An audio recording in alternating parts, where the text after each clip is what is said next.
if you were comparing this roster that you watched today to a group from the last decade, so that could be anywhere from the 2010 first Jimbo season through 2019 when it got really ugly.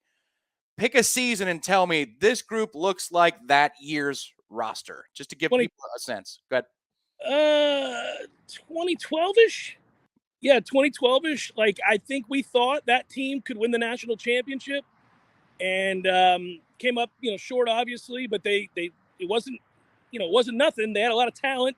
They went on to, win the Orange Bowl, and they look good at times. I think this roster is not 2013's roster, but it's a roster that deserves high expectations. The fan base, you and me even, are going to debate what that is specifically. But it's a roster that I think rightfully you should think has a chance, certainly, to wrestle away the ACC title from Clemson.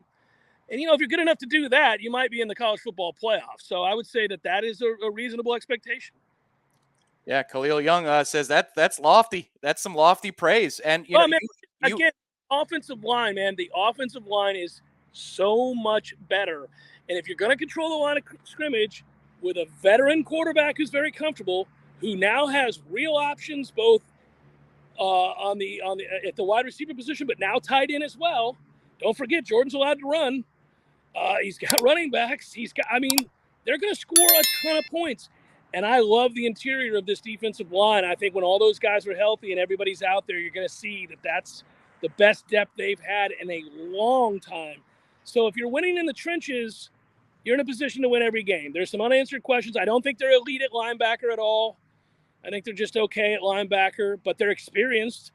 And I think you're going to, obviously we'll monitor the secondary quite a bit because they've got options there and they got a lot of guys kind of cross-training, and there's some guys with a lot of experience, so it should be interesting. I'll tell you something. Here you go. Here's something for you. Chris Thomsen has been re-energized.